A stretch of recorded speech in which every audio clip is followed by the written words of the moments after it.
Assalamualaikum warahmatullahi wabarakatuh. Semangat pagi teman-teman. Salam sejahtera untuk kita semuanya.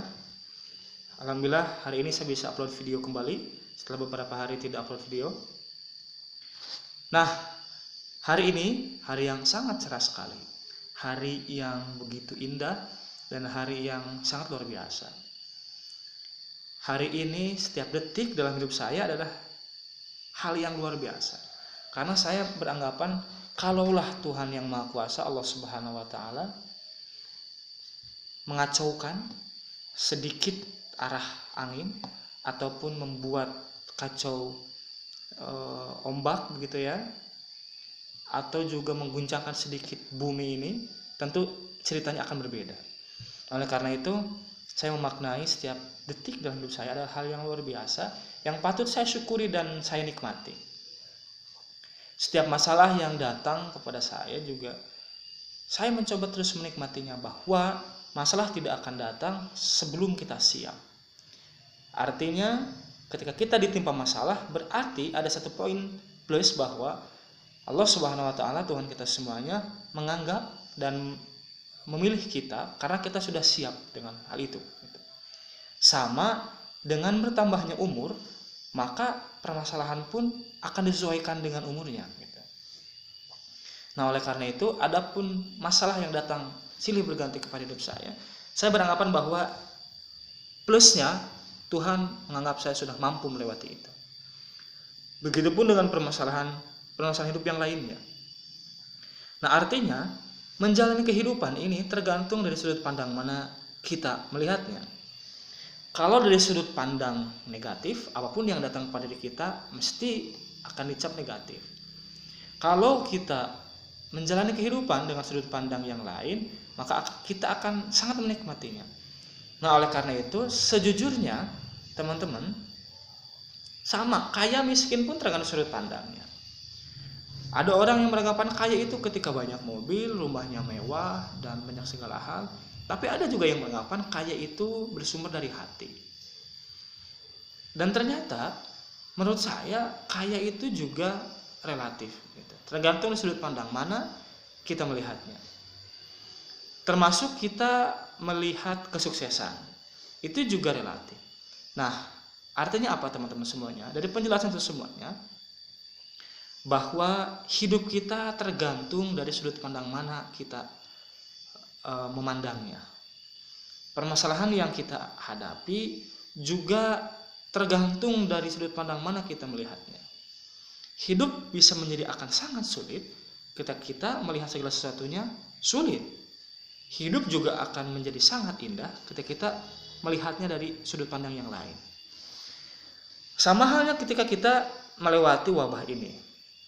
Pendidikan melewati menjalani pendidikan dengan cara virtual, dengan cara yang jauh berbeda dari sebelumnya. Itu tergantung dari sudut pandang mana kita melihatnya. Tentu dari sudut pandang konstruktivisme, kita sudut pandang membangun bahwa kejadian ini bisa dijadikan suatu batu loncatan. Wabah ini bisa menjadikan tolak ukur. Keadaan seperti ini bisa dijadikan salah satu bumbu agar kita menciptakan rasa yang lebih nikmat. Nah, termasuk teman-teman dalam menjalani apapun dalam kehidupan ini. Oleh karena itu, mari kita pakai sudut pandang yang seimbang. Artinya kita mesti memakai dua sudut pandang. Tidak bisa kita memakai sudut pandang negatif terus atau positif terus, tidak bisa. Artinya kita harus, ada kalanya kita melihat negatifnya, ada kalanya positifnya. Contoh, apa negatifnya? Dalam berbisnis, kadang-kadang kita harus menilai ataupun menghitung negatif kemungkinan negatif yang akan ditimbulkan di bisnis ini. Nah, itu kita memakai sudut pandang negatif untuk antisipasi. Atau ketika kita ambil keputusan, kita juga harus melihat apa hal negatif yang akan ditimbulkan dari ini. Nah, begitupun ketika kita menjalani hidup dengan positif. Bagaimana ataupun kapan kita memakai sudut pandang ini dalam menghadapi masalah, misal wabah ini. Apa positifnya bagi diri kita? apa manfaat lebih dari diri kita. Contoh, adanya wabah ini sejujurnya membuat ataupun menjanjikan waktu lebih lama kita di rumah. Bagi orang-orang yang memang memiliki masalah komunikasi dengan keluarga, adanya wabah ini bisa menjadikan salah satu cara untuk membangun kehangatan dalam keluarga atau membangun chemistry yang telah lama hilang.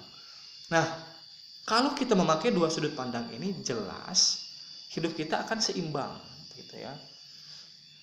Kita menjadi hitam putih karena memang kita memakai satu sudut pandang, negatif saja, positif saja. Begitupun kita melihat orang lain. Orang itu tidak ada jaminan dia semuanya ataupun segala tingkah lakunya salah terus.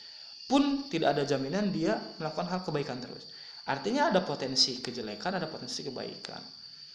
Nah, kenapa kita harus pakai sudut pandang, dua sudut pandang ini? Agar kita tidak banyak tidak banyak berpikir atau menguras tenaga kepada hal-hal yang memang tidak penting untuk kita pikirkan. Contoh, kalau ada salah satu kekurangan tetangga misalkan ataupun teman, kita lihat positifnya saja begitu ya, bahwa mungkin kelakuan dia bisa menjadi cermin bagi diri kita. Sudah, jangan difikirkan. Nah, kadang-kadang kita menjadi sangat pusing hidup ini karena kita terlalu banyak memikirkan orang lain.